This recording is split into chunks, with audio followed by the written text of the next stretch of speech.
Hey, everybody, this is Holly from Holly's Pandorium. I'm here in Washington State, and I have a new guest that I have not spoken with before, and I'm very excited to hear his stories.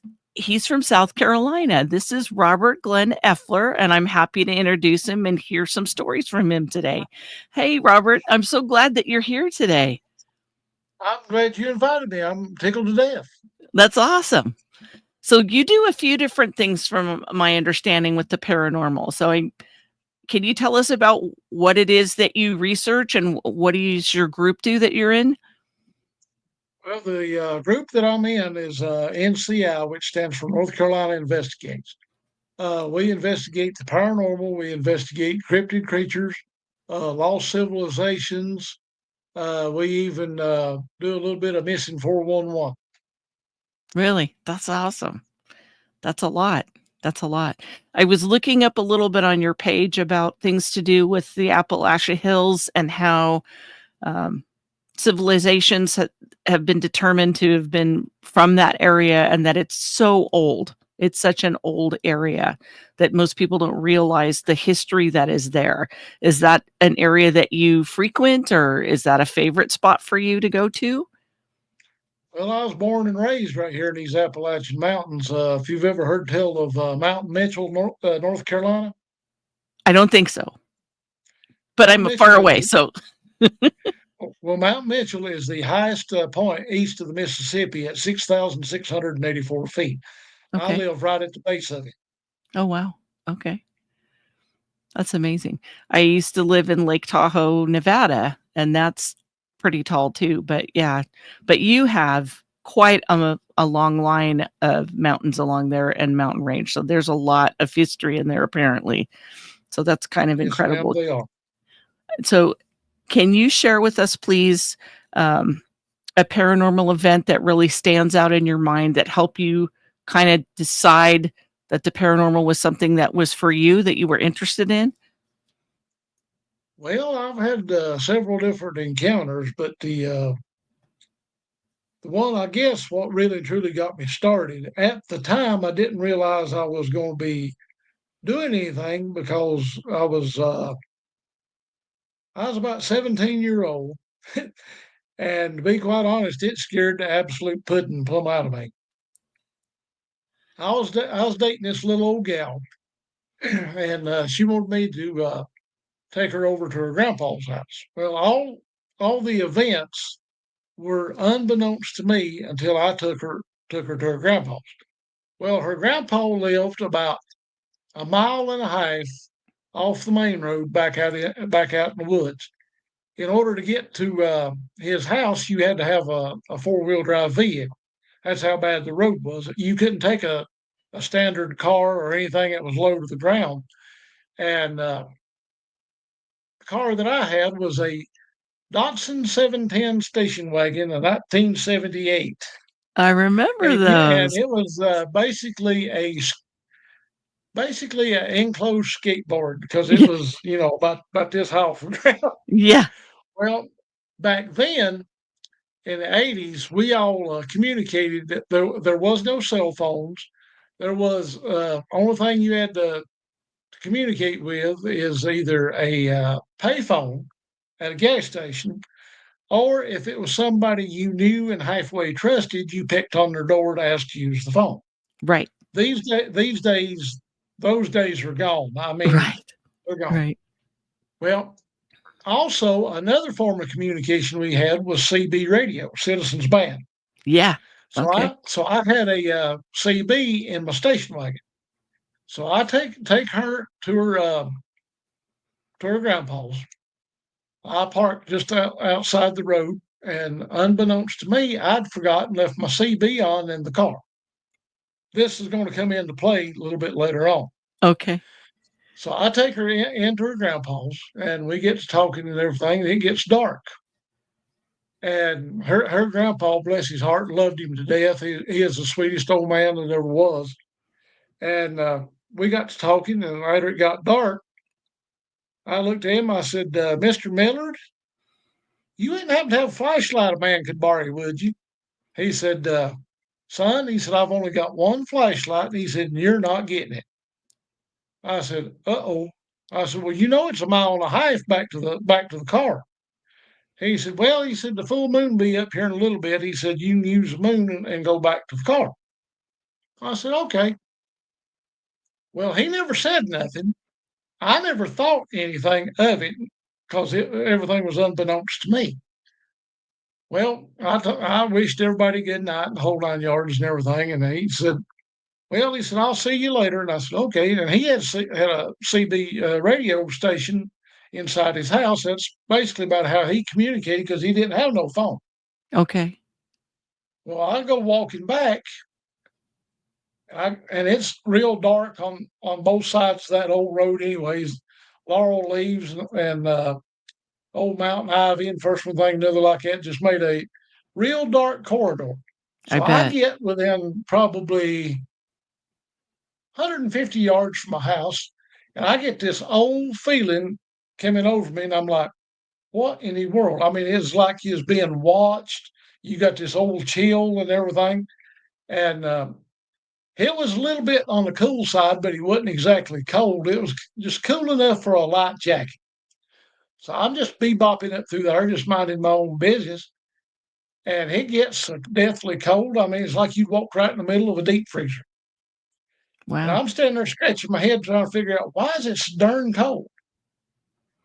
Well, I see something other up there standing on the side of the road, probably less than 50 yards in front of Okay. me. I get to looking and get to going a little bit closer, and it was this woman all dressed in white. She had a bonnet on, you couldn't see her face. She had an old flowing gown with a apron tied around her waist. And I thought, where in the world did this individual come from? Right. I mean, she was just as snowball white as white could get. Wow. So I'm playing every scenario in my head, and I just happened to turn around and look, and I thought, well, the moon's up. Oh, I know what that is. That's the moon shining through the laurel bushes. It's playing a trick on me. So I go to shaking laurel bushes, seeing if I could get the image to move. Okay. It doesn't move, and about that time, it dawns on me, whatever that is not human. That has to be a ghost. Okay. So I take off running. I mean, running. I pass it, and the very minute I pass it, that chill gets 10 times stronger. Wow. So I'm like, I am getting out of here. There's no way in God. I'm turning around going back to Mr. Miller's house. I'm out of here. I'm gone. So I get back to my car, and I just before I get to my car, I see this green glow in my car. I'm thinking, oh God, what's in my car? I forgot I'd left my CB on, and it was Right. the lights glowing off the CB radio because I had the CB radio straight wired to the battery. Okay. So if you don't turn it off when you cut the key off, your radio's gonna keep going. Right. Well, I get in the car and just no more got set down. Mr. Millard hollers at me on the radio. He said, "You got to the car yet, boy?" I'm like, "Uh-oh." So I pick up the microphone. I said, "Yes, sir. I'm in the car." He said, "Did that old woman booger you?" And I hadn't said nothing. I'm sitting there, hot Oh as a my sheet, gosh. sweating bullets, Right. and I'm like, what are you talking about?" So I'm stuttering like Mel Tillis and Porky Pig combined, trying to talk Right. to him on the Right. Oh TV. my gosh. And he said, "Boy, don't lie to me." He said, "I know good and well you've seen her." And I said, "What are you talking about?" He said, "You hadn't no more." He said, "And got out of sight." He said, "She come out of that bottom down there." He said, "And followed you up the road." Wow. So he proceeds to tell me the whole story on how that happened. To make Oh. a extreme long story short, the old lady, her and her little boy lived off in that holler way back in the late 1800s. And there's an old logging trail that come around through there, and there's old wagon road, really.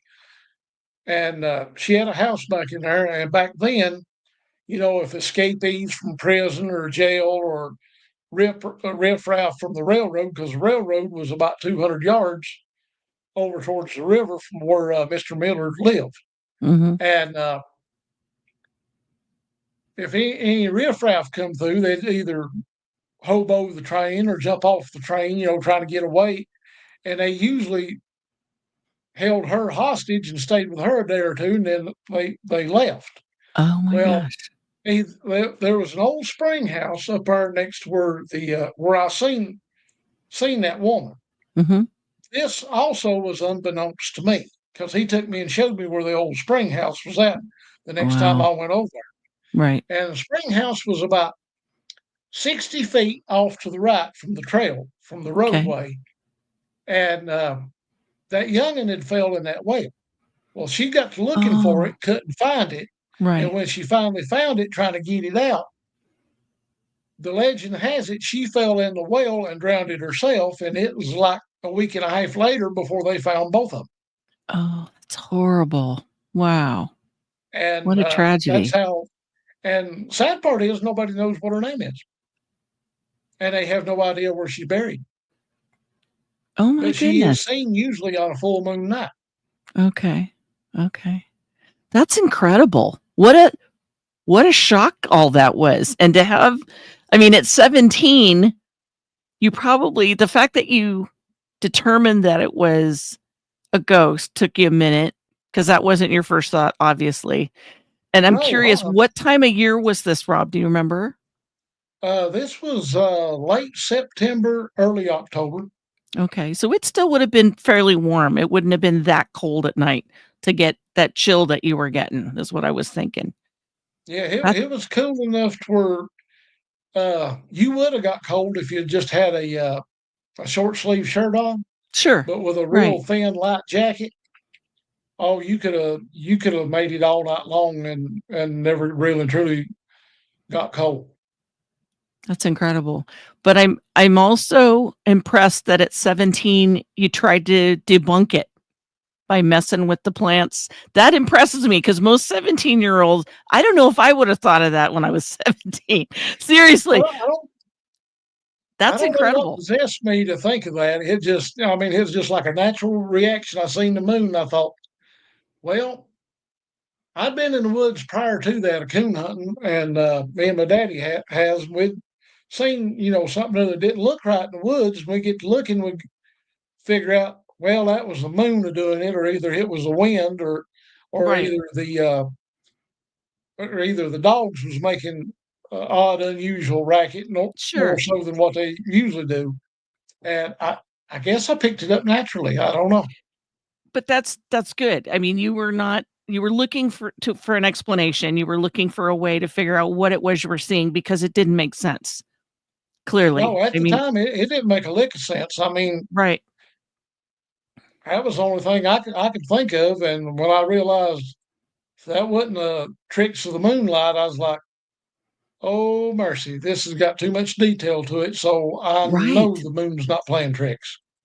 Well, and I'm kind of fascinated that one, she didn't seem aggressive to you because you felt confident to run past her. So did she hold still for the most time? Did she like walk up and stay in that spot? Do you remember? Well, well, when she stood there until after I passed her, and I got about 45 yards past her, and something other told me said turn around, Okay. and I turned around, she was gone. Hmm. Wow. That's incredible. That for a first big experience, that's definitely checks all the boxes. I mean, that there was no way you knew about it. It was completely a new discovery for you, but I'm glad that your friend's dad said something to you and helped explain it to you so you got some answers right away because that's the kind of stuff that can keep you awake at night for years wondering what did I see and to have somebody right away tell you, "Yes, it's real." Yeah, he had seen her about 10 or 15 different times through the time period that he lived there. I think he died, if I'm not bad fooled, I think he died about 15 years ago. Yeah. Wow. That's incredible. That's really incredible. So, was that the first time you had a paranormal experience like that or not? More or less. Okay. Okay. Now I grew up listening to my mama and some of her aunts Mhm. and my grandpa Mhm. and my grandma talk about haint tales, booger tales, ghost stories and everything else. Okay. Because I mean that's kind of like what we grew up on, and I always thought it was neat and fascinating when I was growing up. Right. And I never dreamed in a million years that I would, be doing stuff like this. I And can then, understand that. in 27, two 2007, Mhm. I'm getting ahead of myself there. That's alright, that's alright. You're In doing great. 2007, I uh, I formed a team called Go Dark Paranormal Investigations. Okay. We were sitting around trying to figure out what we were going to call ourselves. So we were watching Taps at the time, Okay. and Jason Howells blurted out, "All right, everybody, time to go dark," and it clicked.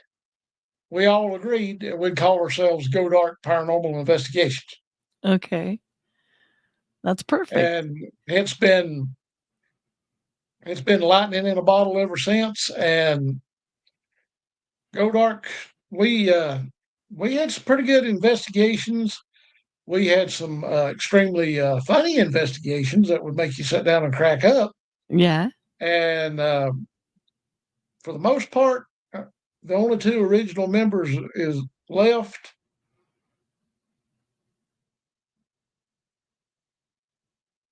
And when I met my buddy George Lunsford in 2023, Mhm.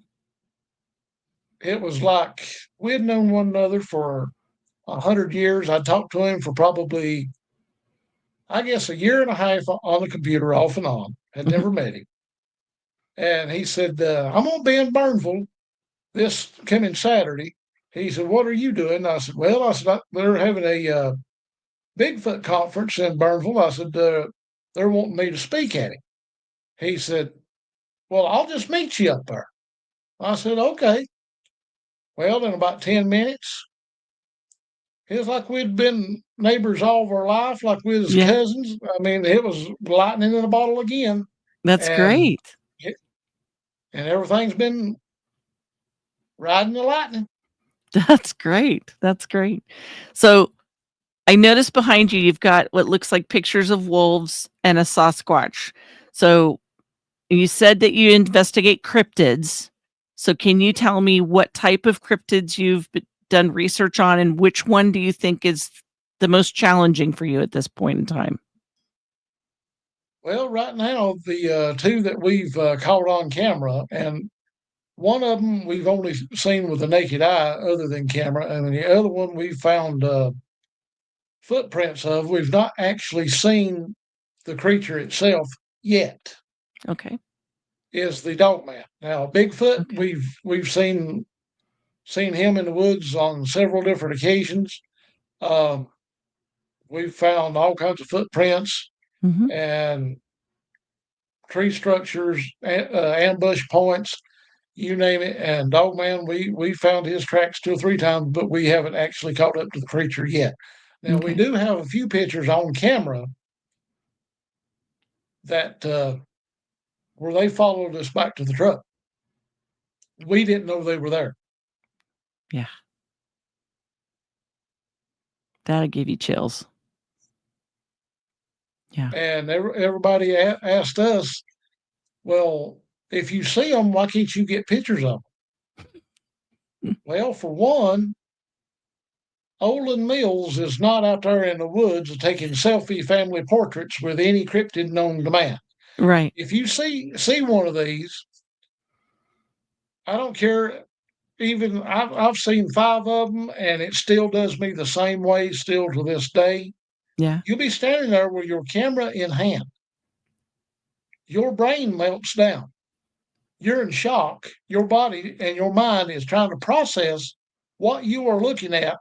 And by the time the whole experience is over with, the last thing on your mind is, oh crap, why didn't I get my camera? I completely understand that. I completely understand that. Yep. I had a very tiny Sasquatch encounter when I was 12 years old. My parents and I were camping, and I don't think I blinked. I froze. I just froze. It was about 15 feet away from me, and I had never heard of or seen or anything about Bigfoot at that time. It was in the early 70s, and I've tried to explain it to people, and I said, if you came across a unicorn, what would you do?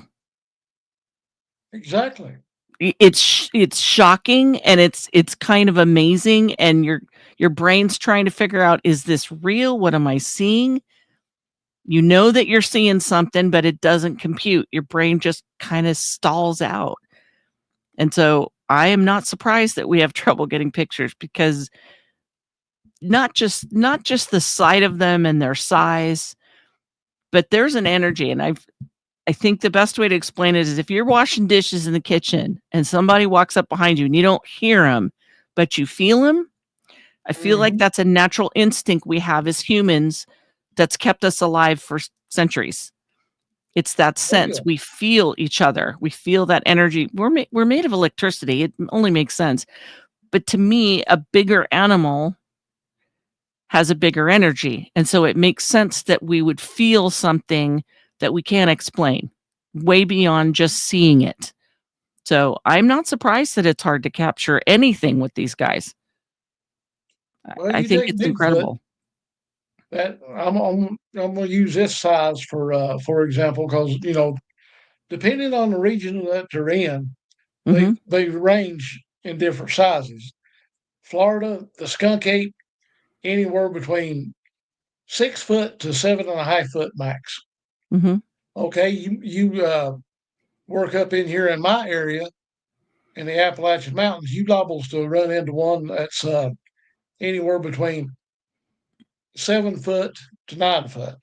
You get okay. out in the Pacific Northwest, they get bigger. You get up in Canada, Alaska, as their environment increases and their food source increases, you're going to have a larger animal. And the reason why they're shorter in Florida, it's more humid and more hot down there. But Mhm, you take Bigfoot, for example, you take a creature that's 7.5 to 8 foot tall, mhm. 4 foot wide at the shoulders, roughly around about 500 pounds.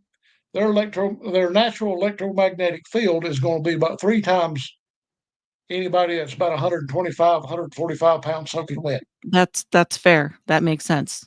That completely And if makes sense. and if you get to looking on the science and the physics end of it,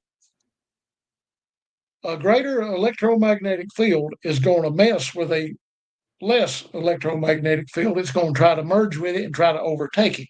To Right. give a prime example for those that don't know exactly what I'm talking about, if you know anything about CB radios, if you go to these roadside power stations where they got the steel cage around them and got all the transformers and everything, Sure.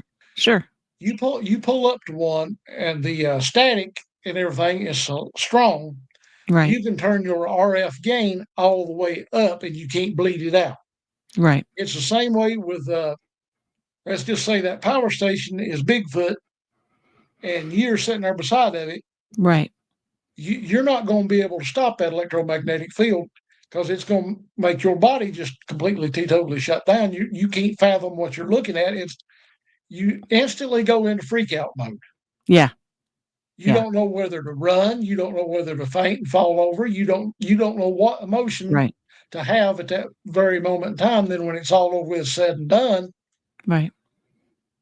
you go having a blazing case of the what ifs. Yeah. Yeah. It's overwhelming. The whole thing is overwhelming. And I can imagine, if you've done this several times, that never goes away. I don't No, think that ever diminishes no matter how many times you experience it. Because, and I do believe you're exactly right. I feel like the science of it explains a lot. It makes sense because with everything to do with electricity, you can't just turn it down when you want to. When it's there, it's there. Exactly. Energy never dies, it just transforms. So if you're in a high energy field, that's not going to just go away like a fart in the wind. It's there. It's not going to move. So it makes complete sense that whatever you're near, when you're near that high of an energy source, of course you're going to be affected by it. But so is everything else.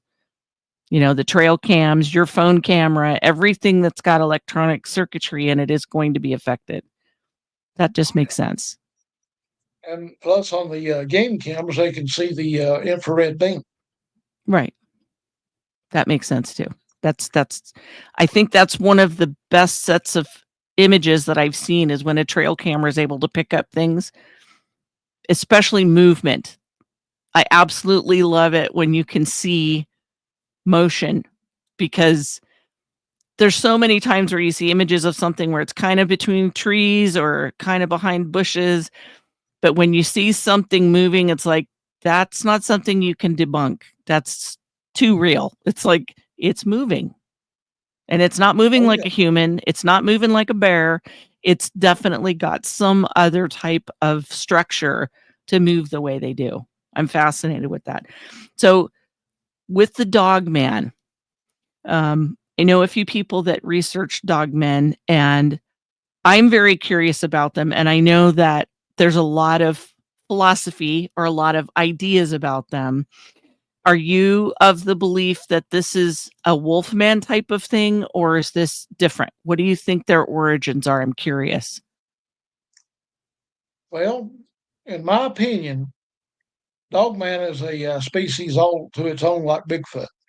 Now, Okay. there's a lot of theories, and a lot of people tries to associate them with UFOs, portals, and whatnot. I'm not going to sit back and say that these people are 500,000% wrong. Okay. I've never witnessed any of that. Okay.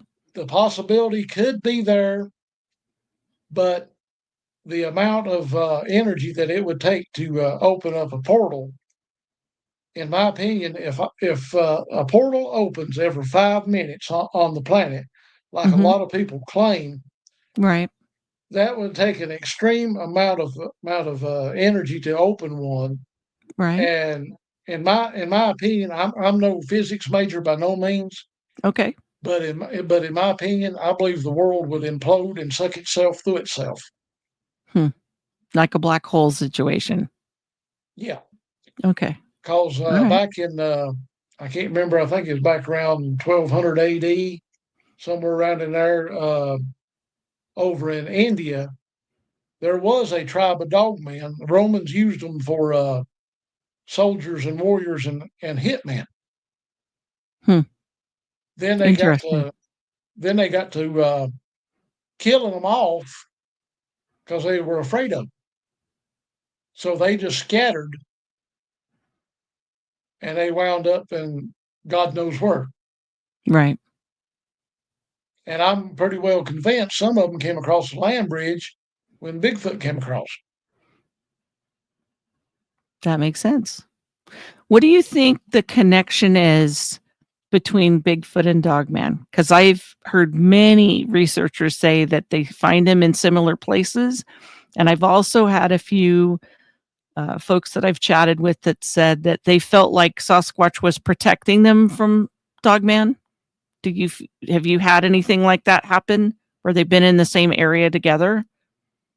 Well, that one area that we've hit pretty hard in East Tennessee, over in the Smokies, Bigfoot and Dogman, for some odd reason or another, are being a cohesive unit. At one point in time, the reports that we had been getting in the past, and what we found out at one point in time, Bigfoot and Dogman were at war with one another. Okay. And I think they still are to a point in the LBL, the park land between the lakes on the Tennessee and Kentucky line. But Okay. over in East Tennessee, where our biggest research area is at, we're finding no signs of battle. Okay. We're more or less, it's like Bigfoot is using the dogmen the same way that bear hunters and coon hunters would use their dogs, Interesting. and they more or less just share the kill. Hmm.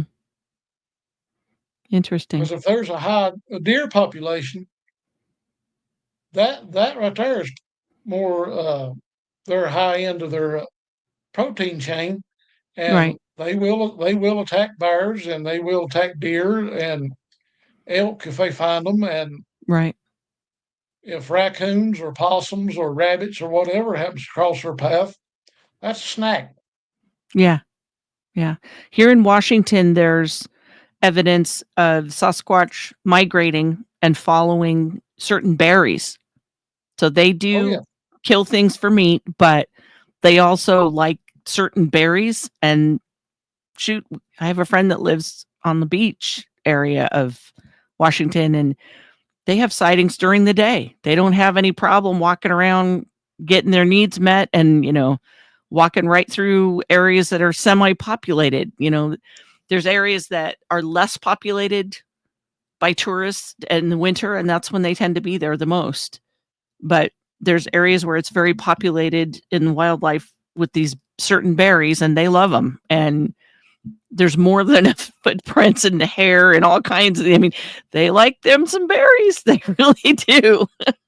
yeah, they do here in Western North Carolina as well, and Yeah. a lot of places over in East Tennessee. There's tons of blueberries and blackberries that grows wild in the woods, Right. and a lot of people that goes to them, they're like, "Why's my berries gone? I've berry picked this since I was a kid, and I'm sitting there scratching my head, going, if I tell you, you will not believe a word of what I'm saying." Right. Right. So you're part of an investigative team, but how comfortable are you talking about these things in public? Do you kind of keep it to yourself and stay to your groups, or how do you feel about talking about Sasquatch and Dogman with the average person you run into? Are you comfortable, or do you just kind of wait and see if they're receptive? How do you feel about that? What, talking to the general public or talking to the Yes. cryptids itself? Oh, the general Yeah. public. Oh, I'm fine with it. It don't bother Are me a you? bit. Good. That's awesome. And that's my hope. I'm hoping that more and more people have that same attitude that you have. Um, I've gotten better about it over the years. I used to be real chicken, but I've gotten better, and I found that if I'm relaxed about it, I mean, I know what I know. I can't unsee stuff. The things that I've seen are in my head and they're not going anywhere. So I don't debate with anybody. It's like if you didn't see something like that, I get it. But I know what I saw and I know what I Yeah, felt or whatever. And so I have a lot of respect for people that are willing to share whatever it is they've experienced, because I think our world is full of stuff that we don't understand and haven't discovered fully yet. So I'm not surprised that we find any of these things that are really unusual that we didn't expect to find. Um, and I think that they were designed to live on this planet. I think they clearly have the right camouflage. They don't seem to have any trouble with the climate. They can adjust to whatever area they want to. And like you said, there's different Sasquatch in different areas. Um, I'm not surprised that Dogman's the same way. They have different things that they respond to in the climate, and they live wherever they want to for the most part, is what I'm finding. So I think it's incredible. I'm just glad that people are talking about it and researching and looking into things like that. What are you most proud of in all the work that you have done in this paranormal stuff? well, to be quite honest, what tickles me the most is the team that I have now. Okay. I've got a mixture of individuals that it don't make no difference where I'm at, whether I'm on the street or in the woods. If something other was to go haywire, all five of them has my back. Nice. I don't have to worry 1 minute about anything or anybody.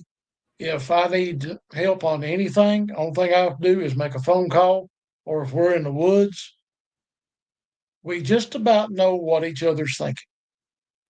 I've got George. He's a retired Navy, Mm-hmm. wonderful individual. Mm-hmm. I've got Tim Deals. Tim is just like me. He's just an old country boy that was raised up kind of rough, Mm-hmm.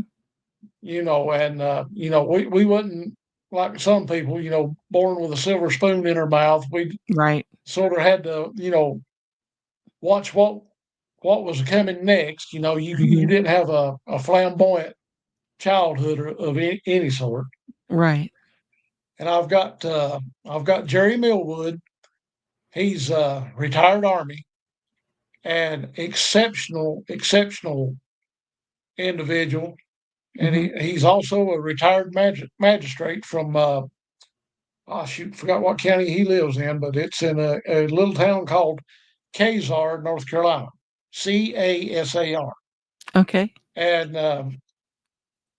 I've got a new guy. His name is Joshua Hobson. We just recruited him this past weekend, and he's just like me. He's outdoors. He was he is brought up kind of on the rough side too, and he loves to hunt. He loves to fish. He knows, you know, what to do and what not to do out there in the woods. And I'm a retired law enforcement, believe it or not. Oh, I I can spent believe it. 25 years. I spent 25 years of my life off and on between law enforcement and chief of securities, and we all bring something other different, but it all just matches up, and the puzzle just clicks. And since 2007, granted, we've had some ups and downs with other people. We've had, things didn't go right. People's lifestyle changed. People's health changed to where they couldn't do. But for the most part, other than that, it's been lightning in a bottle since 2007. That's awesome. It sounds like you got a really good group.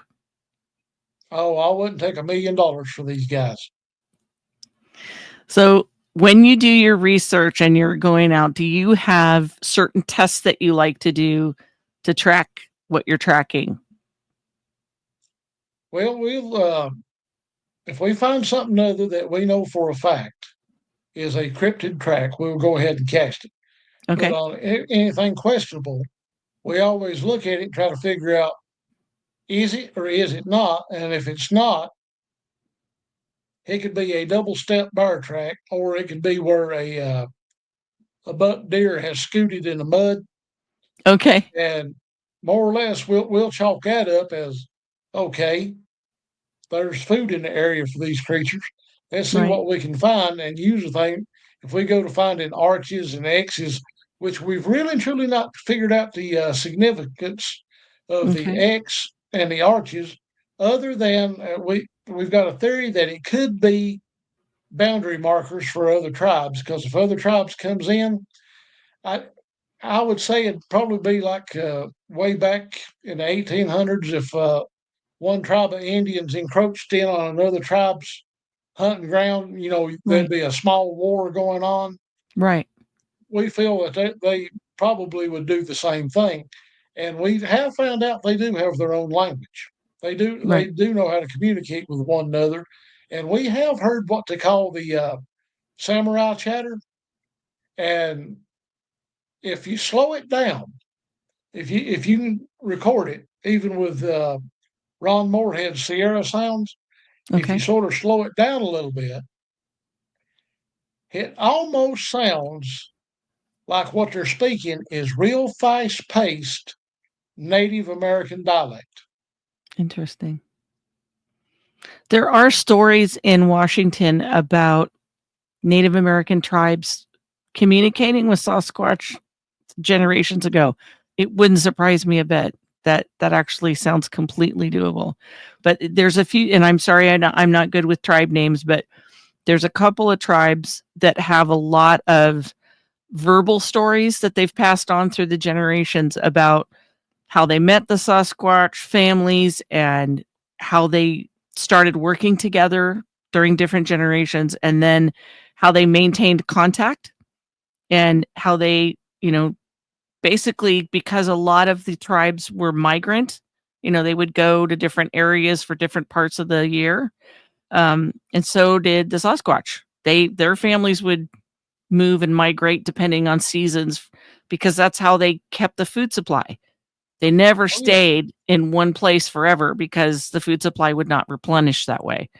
So it just made a lot of sense. And so they were sharing the same land, so they had to figure out a way to live together, and that's how they did it. They finally learned to talk to one another. And so there I've been I love the stories that come out. They're just incredible to me how they figure things out and the sharing of things. And there's several people I know that like to bring offerings for Sasquatch. Do you guys ever do that where you leave something behind? Every great now and then we will. We're notorious on leaving them toys. Okay. Yeah. George left a pink pig. It was a dog toy, squeaky toy, Uh-huh. and the pig wound up missing. Okay. But every great now and then, our other researcher, Harley Owens, he will hear that pig every so often in the woods. Oh, I love it. That's great. They are still playing with it. The one toy that we did leave in the woods, and we're just about convinced Dogman did this for meanies. We left a tennis ball 12 feet in a tree. Okay. Harley climbed the tree. Mhm. Harley's about 6'6", Okay. and he could climb trees a lot better than I can. So he just, Okay.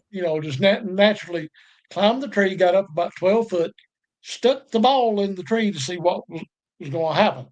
Right. Well, we went back about a month later, and it was 800 yards below where we put the ball at in the Okay. tree.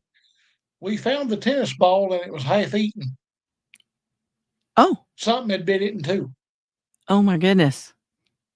And the only thing we can figure out was Dogman did it because where we found the ball at, we found Dogman tracks. Oh my gosh. That And would be in our something. research area, our research area is federal land. Okay. So there's nobody in there Mhm. that's,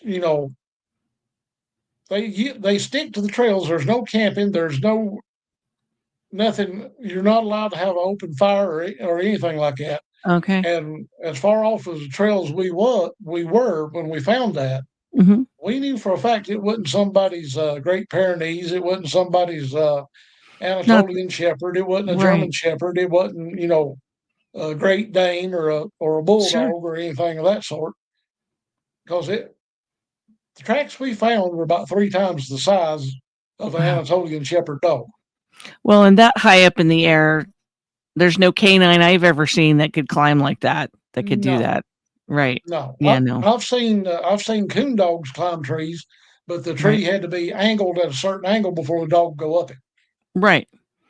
And what you're talking about is way past their skill level. They wouldn't be able to do that.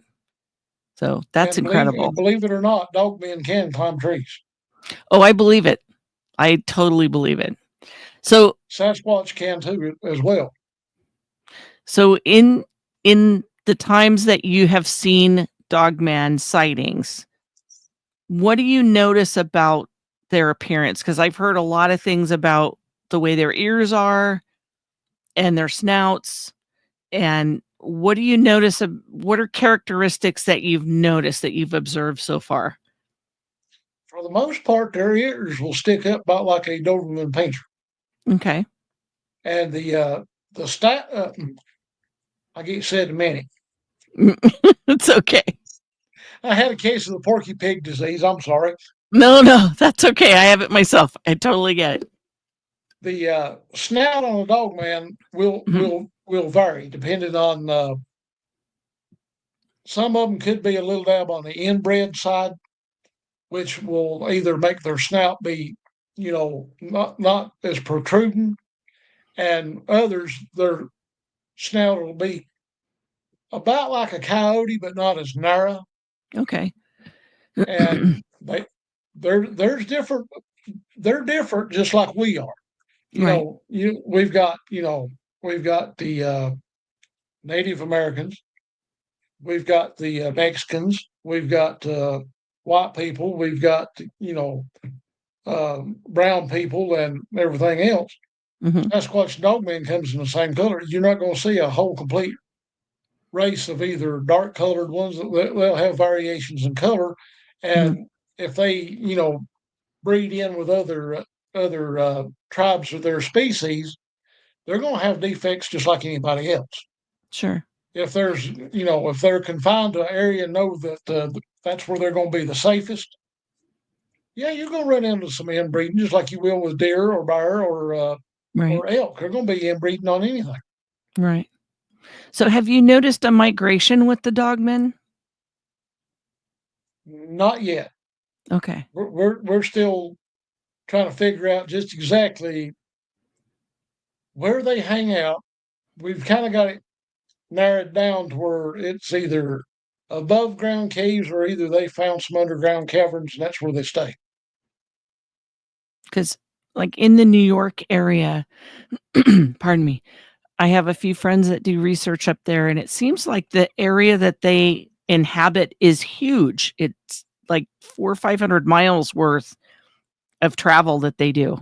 And there's definitely, like Sasquatch, you can find nesting type areas or areas where they're more highly trafficked, kind of like a trails, an animal trail. I don't know what that's called, but yeah, just traffic. I guess they're going through more than once, and you can see their paw prints to see the difference. But I'm just fascinated with their existence, and I don't know if in the times that you've witnessed them, have you seen them on all fours? Have you seen them standing up? What are some of the things you've noticed about their behavior?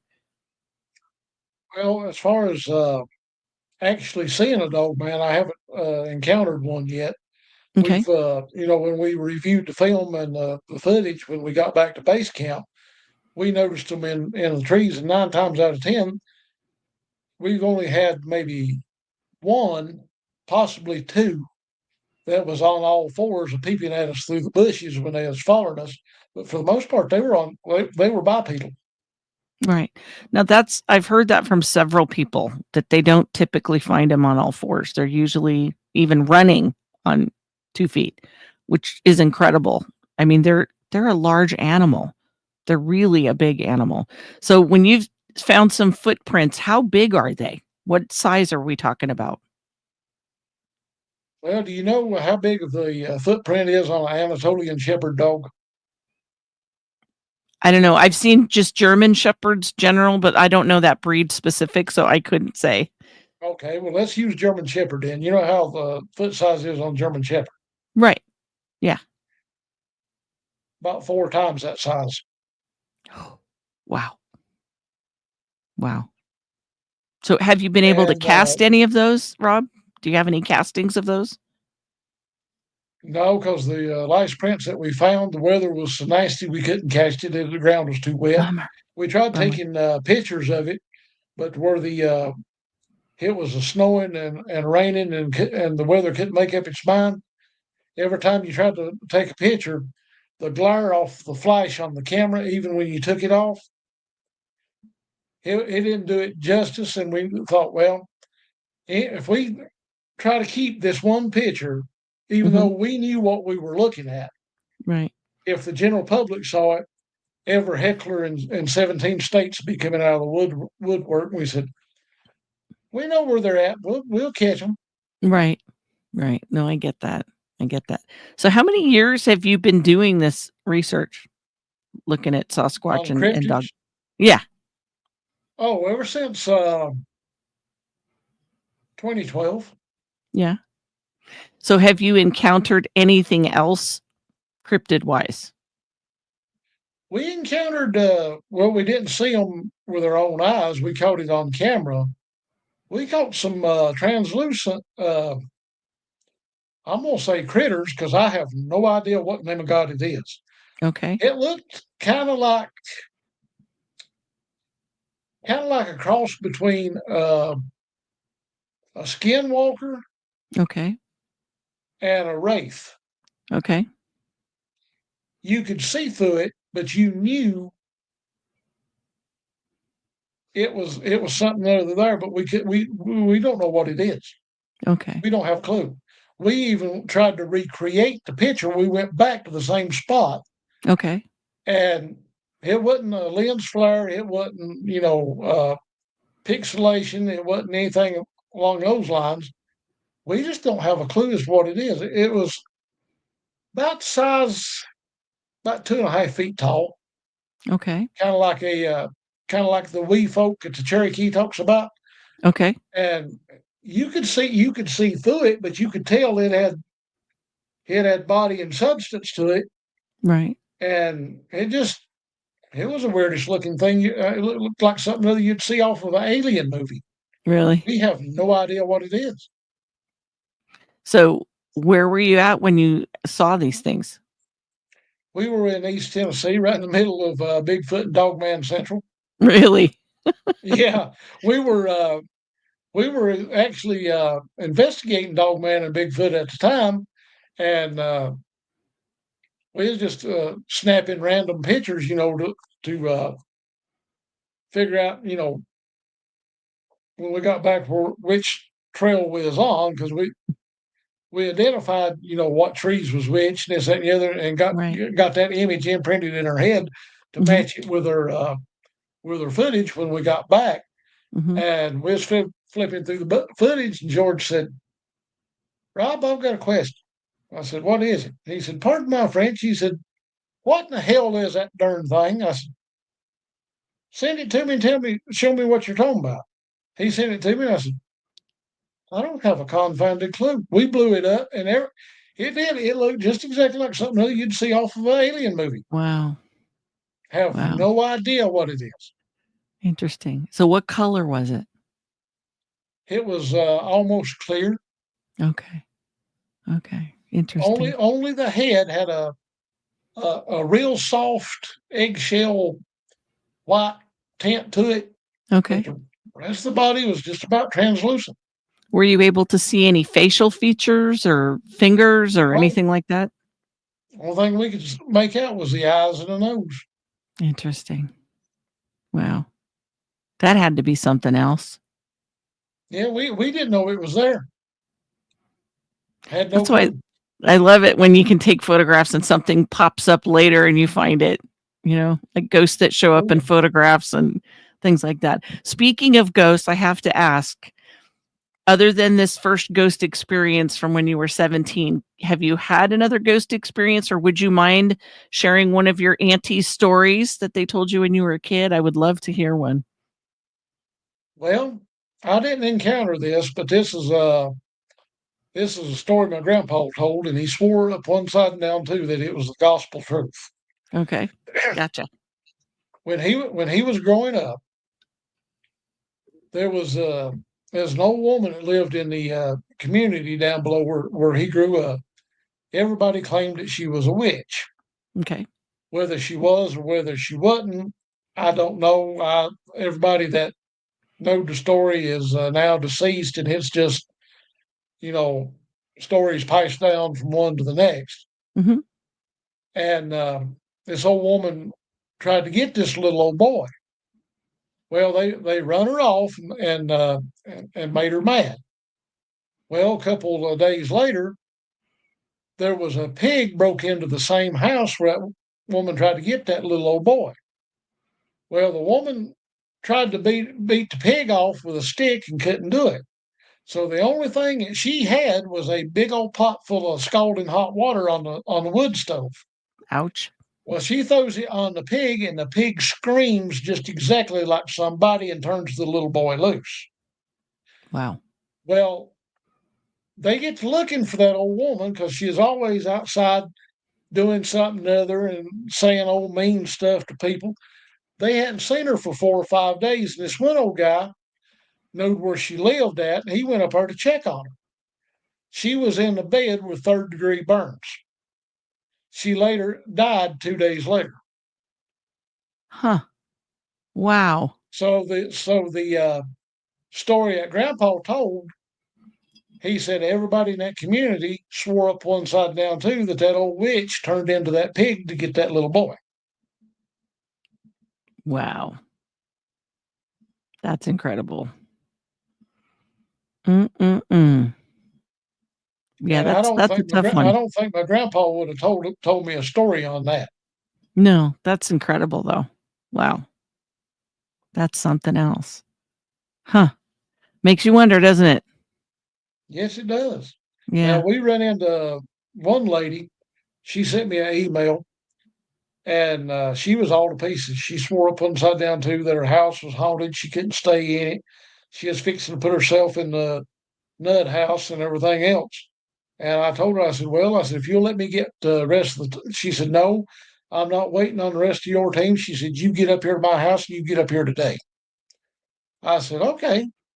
Well, as I was getting ready to get in the vehicle to go get my paranormal kit and everything else, a voice come out of the blue and said, only take video camera, audio, and your EMF detector.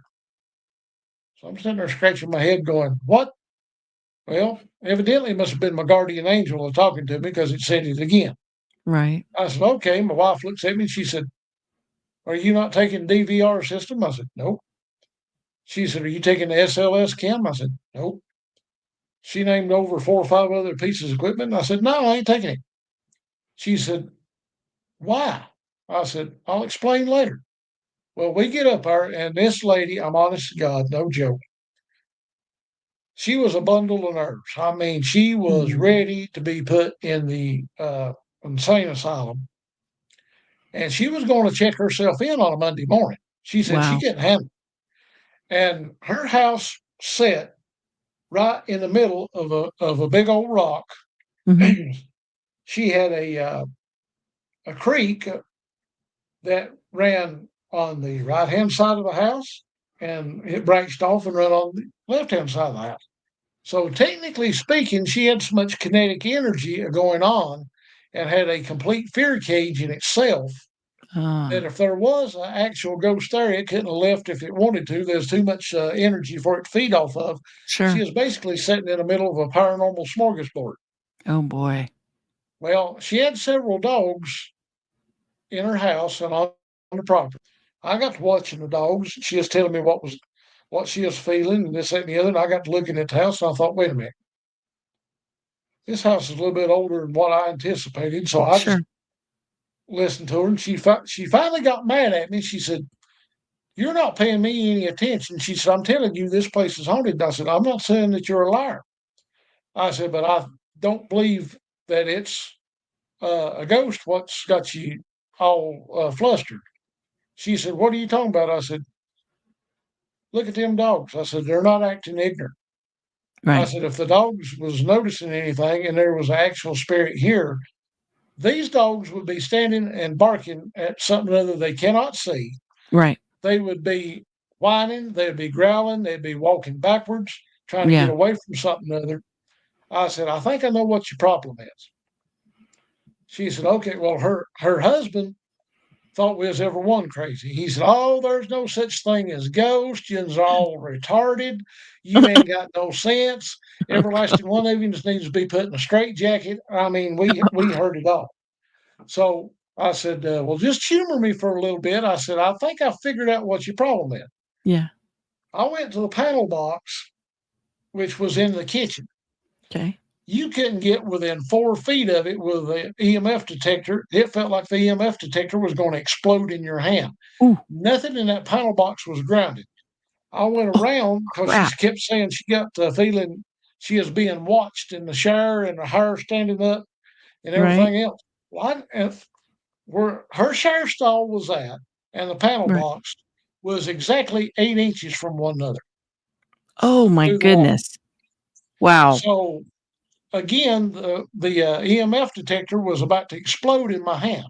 I And bet. anybody that knows anything about the EMF detectors, you can't adjust those things. No. Whatever they read is what's actually going on because they Correct. were originally made for electricians.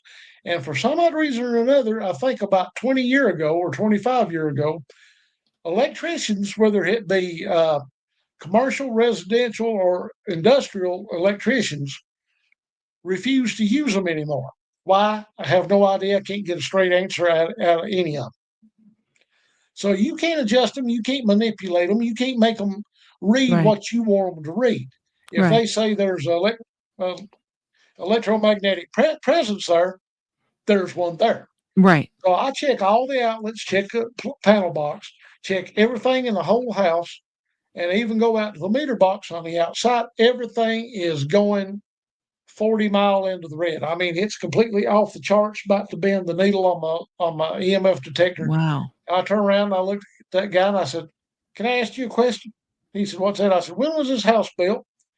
He said, "Oh, this house was built in 1971." I said, "Bingo, right there's your problem." He said, "What's the matter?" I said, "The house was built before code was enforced." Mhm. He said, "What's that got to do with anything?" I said, "Do me a favor." I said, Everything. I said, "Do you love your wife?" He said, "Yes." He said, "I love her." He said, "But she's crazy." I said, "No, she's not." I said, "She's not a bit more crazy." I said, "Than anything." I said, "Do you want to keep her from going to the nut house?" He said, "Yes." I said, "Okay, get an electrician up here." And he said, "Well, seeing that you said that," he said, "I've got a friend of mine that's an electrician." I said, "Okay." I said, "I'll tell you what." I said, "I'll make a bet with you." I said, "If he comes up here and says that everything is up to snuff, everything is up to code, everything is on the level," I said, "we'll go and look for the ghost on the other end." I said, "It'll have to be that." I said, "But I'll lay $10 down that says you've got a severe electrical problem." He said, "Okay." He said, "I'll take that bet." I said, "All right." I said, "Now," I said, "we'll either you give me the money," I said, "or we'll just say heck with it." He said, Right. "All right." So he calls a buddy of his up. Right. His buddy comes up. He turns around and looks at him. And this was several days later after we left. Okay. His buddy looks at him and says, "Dude, you better be glad that ghost hunter come up here." And he said, "Why?" He said, "It's a thousand wonders. Your house didn't burn to the ground and you in it." He said, "Nothing Wow. in here is up to code. Nothing is grounded correctly." He said, "You have that old paper wiring in the walls." He said, "The first time Mm. anything arced off," he said, "you might not be here to live to tell the tale." He said, "It might be while you're in a bed asleep." He said, "And as old as this house is," he said, "and as brittle as all the paneling and everything is in it," Oh my goodness. he said, "it would go up like a Roman candle probably before you can get out of it." It'd be a Well, tinderbox.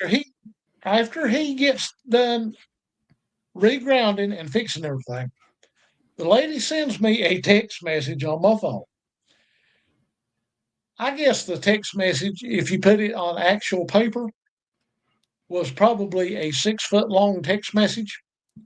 She was basically hugging my neck, thanking me because the medication that she was on hit the electromagnetic field was so high in that house.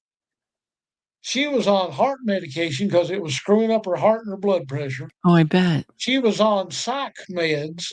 She had a complete Walgreens in her pocketbook. Oh, wow.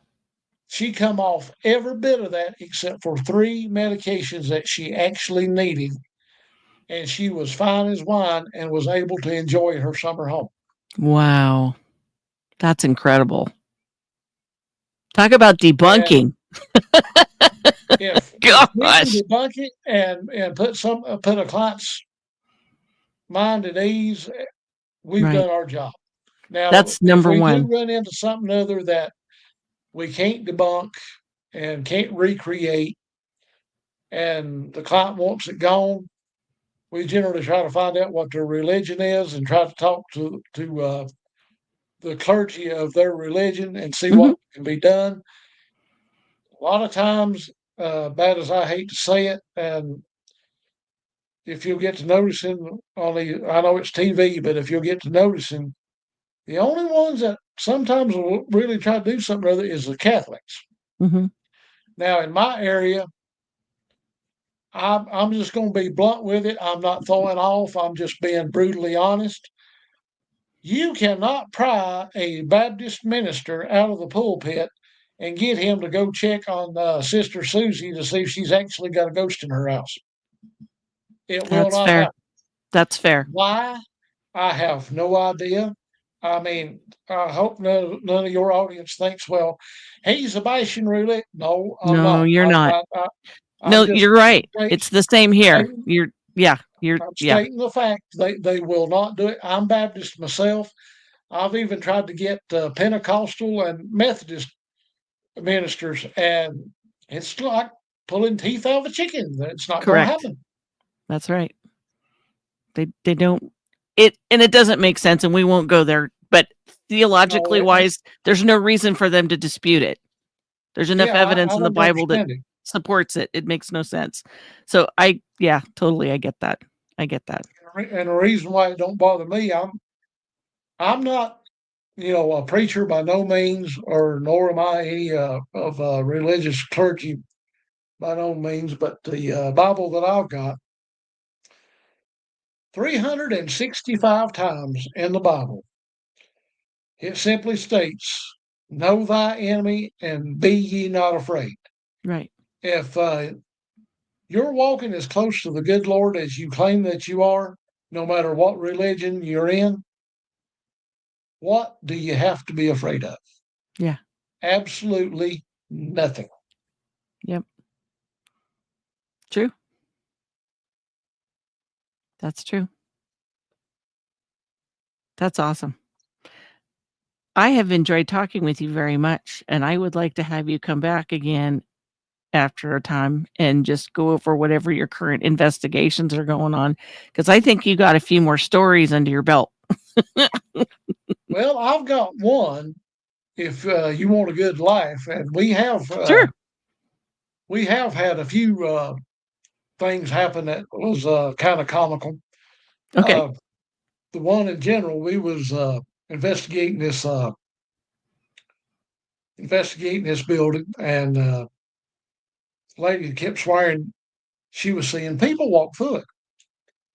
Well, we'd set up laser grid, the whole 9 yards, and we hadn't had nothing but maybe one or two fluctuations on the laser grid, but it didn't.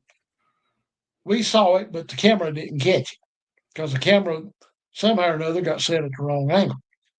Well, we turned all the lights out and we went into the top floor, and the top floor was kind of like an old workshop kind of deal. Well, we had the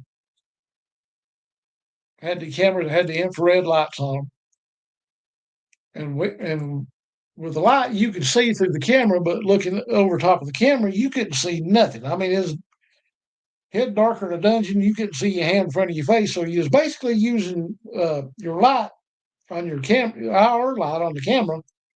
You was basically using it for a camera and a flashlight at the same time.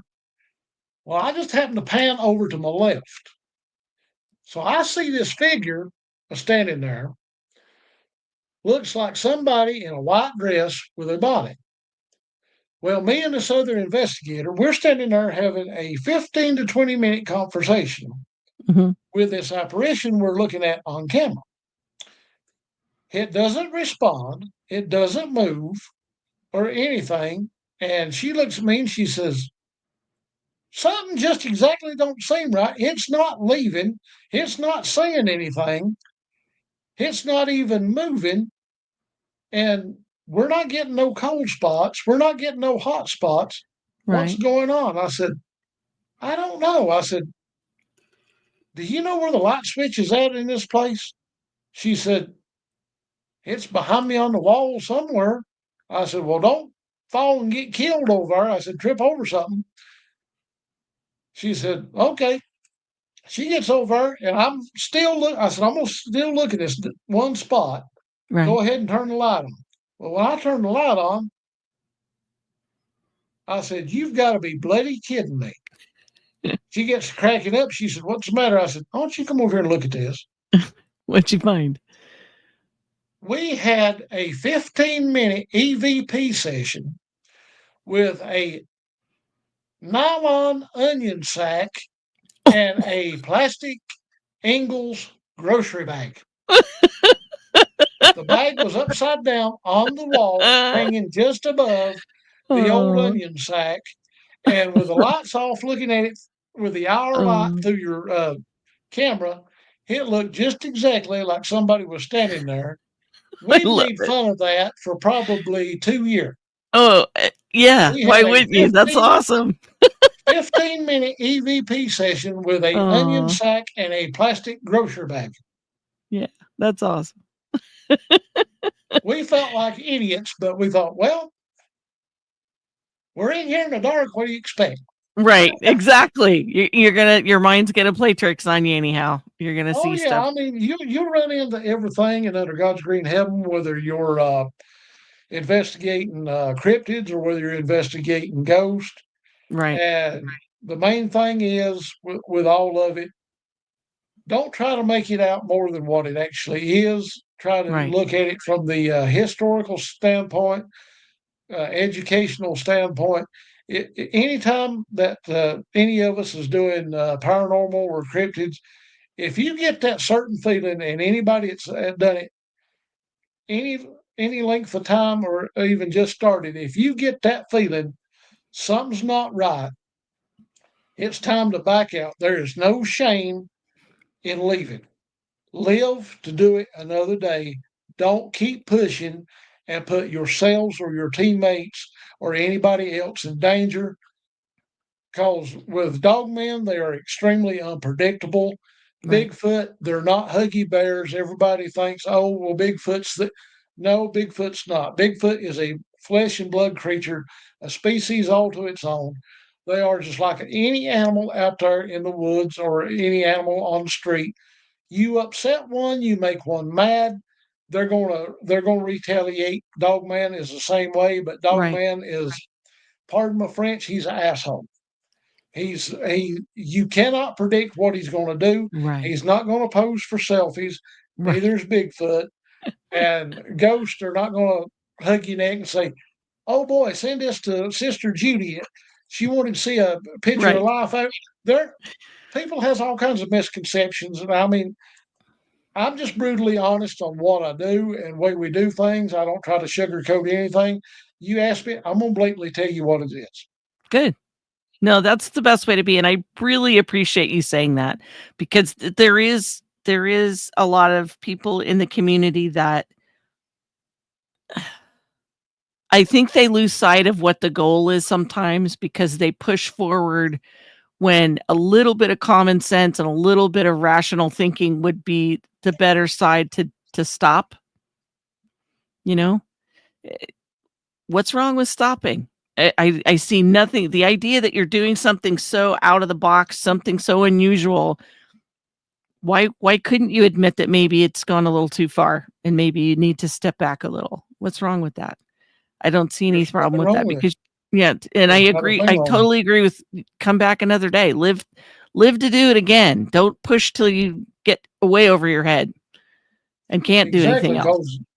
because if you get to looking at some of the 411 cases that David Pilates got, Mhm. not all of them, but some of them are some of the missing. Some of them are some of the people's fault. Yeah, You push something other to a point, you are not going to come back from it. right, I mean, as the old saying goes, why do you want to stand there and continually poke the bear? right. Exactly. Right. And a lot of them, it was being in the wrong place at the wrong time. Sure. And we had this lady. Speaking of being in the wrong place at the wrong time, and it does correlate with the Bigfoot and Dogman and investigations. She was out in the woods getting herbs, and that's what she done. She dug them to take them to sell, like ginseng and one. Mhm. And she heard something other coming through the woods. She thought, probably a raccoon or a squirrel or something other. She heard something other make a noise. She said, "That's not a coon and that's not a squirrel." She turned around and looked, and she said, "There's a 6 point deer standing there. He Mhm. was dripping in sweat from one end to the other. Oh, wow. She could tell he had been fighting." Sure. and evidently he lost the fight with another buck. Well, when animals fight like that and they get their hind end beat and they get embarrassed, Sure. they're going to take it out on the first thing they see. Right. She just happened to be in the wrong place at the wrong time. Mhm. That deer hooked her clothes, drug her through a laurel thicket, bruised her from one end to the other. I think it Oh, broke her wrist. I She bet. had to pull a 38 out of her pocket and shoot. She didn't kill the deer. Right. I don't think she hit it, but when the gun went off, it Right. scared him and he turned her loose. So Wow. you never know what you're going to run into. So you Right. don't want to be in the wrong place at the wrong time, which a lot of times you cannot help that, but you don't want to poke the bear either. If you get that feeling Right. it's time to go home, or your guardian angels are picking you on the shoulder saying, Dummy, you better go back to the car. You may not be Exactly. able to go back to the Exactly. car. Exactly. That's very true. Thank you so much for sharing all your stories with me tonight and the audience. I really appreciate your time, and I really am glad that you came to visit and talk about the stuff that you do because I love that stuff. I just want to ask everybody, please, as my dear friend Jay reminds me, please hit the like button so that other people that are interested in this type of broadcast can find it. And really quick, can you please share your channel 12 information if people want to check it out? Can you share how people can find it? Sure, you can go to Google Play on your phone or on your laptop. Okay. Look for Channel 12 TV Network. Okay. We've got the whole complete NCI crew on there. We've got Jim's Travel Emporium. We've got all other kinds of shows, movies. We've got professional wrestling on there.